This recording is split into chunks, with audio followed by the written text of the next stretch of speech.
नमस्कार। जय श्री राम। शिक्षाप्रद बोध कथाओं में आपका स्वागत है। शिक्षाप्रद बोध कथाओं में हम आपको छोटी छोटी बोध कथाएं सुनाते हैं। आपको कैसी लगती हैं? ये छोटी छोटी जो बोध कथाएं हैं ये शिक्षाप्रद हैं। इनसे जो है विचारों की शुद्धि होती है, अच्छे विचार उत्पन्न होते हैं और मनुष्य की जो है अच्छे विचारों से जो है वो युक्त होता है। आज की जो बोध कथा है उसका शीर्षक है संकट का साथी। संकट का साथी। एक शिकारी था। एक दिन सुबह से उसको कोई शिकार नहीं मिला। वो बड़ा उद्विग्न हो गया। वो बड़ा खींच गया वो कि मुझे आज कुछ भी नहीं मिला। उसके पास एक विष बुझा हुआ तीर तीर था। विष जो तीर जो था वो विष से बुझा हुआ था।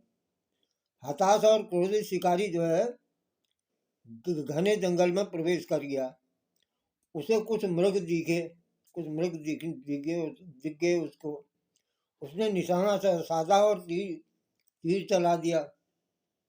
कुछ मृग देखे उसने, हिरण वगैरह देखे तो उसने निशाना साधा और तीर चला दिया। मृग भाग निकले।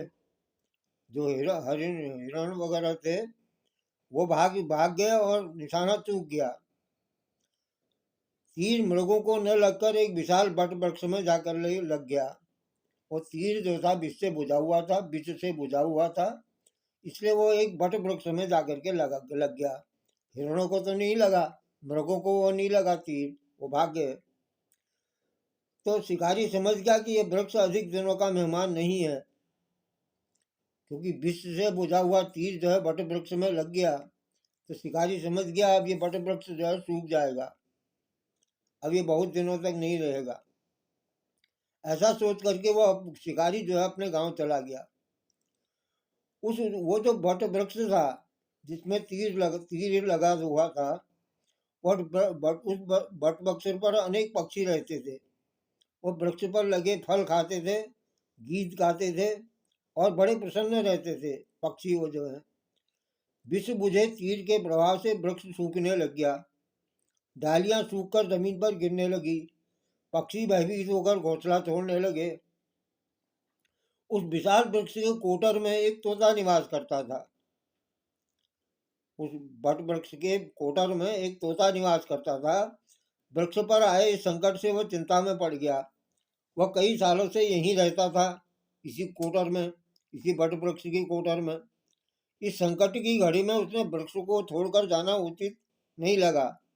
वो नहीं चाहता था कि मैं बट वृक्ष में इतने सालों से मैं यहाँ रह रहा हूँ, वर्षों से मैं यहाँ पर रह रहा हूँ, इस वृक्ष ने मुझे शरण दी है, तो इस वृक्ष को छोड़ करके मैं कैसे जाऊं।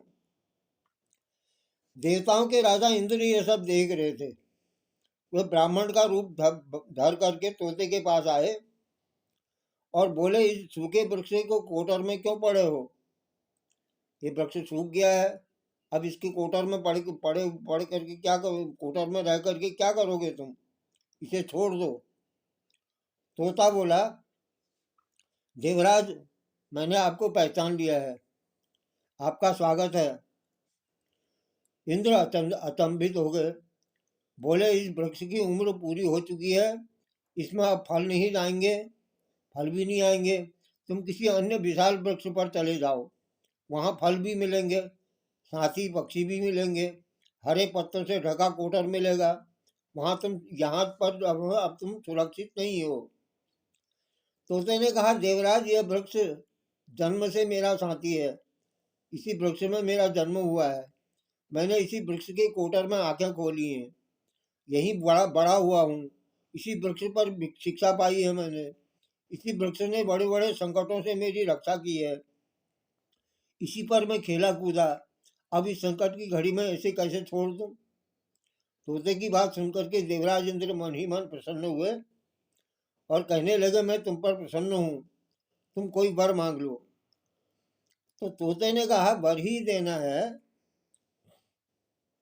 जब आपको वर ही देना है तो इस विशाल वृक्ष को पुनः हरा भरा कर दीजिए। बस मैं यही आपसे वर मांगता हूँ। इंद्र बोले ऐसा ही होगा। देवराज ने उस वृक्ष पर अमृत की वर्षा करा दी।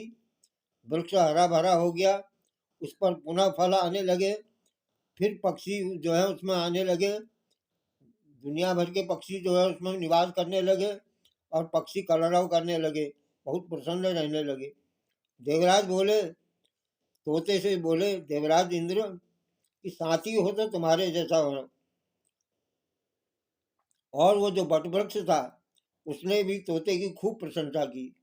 उसने कहा, देखो मैंने इसको शरण दी और इसने मुझे नहीं छोड़ा, और देवराज इंद्र के द्वारा जो है मुझे पूरा पुनः हरा भरा कर दिया। तो वृक्ष भी बहुत प्रसन्न था, उसने खूब तोते की प्रशंसा की। तो इस प्रकार कहने का तात्पर्य ये है कि सच्चा साथी वही होता है जो संकट में साथ देता है।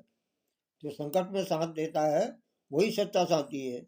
संकट ही सच्चे मित्र की पहचान कराता है। जब संकट आता है मनुष्य के पास, तभी पता लगता है कि ये मेरा सच्चा मित्र है या नहीं। इस प्रकार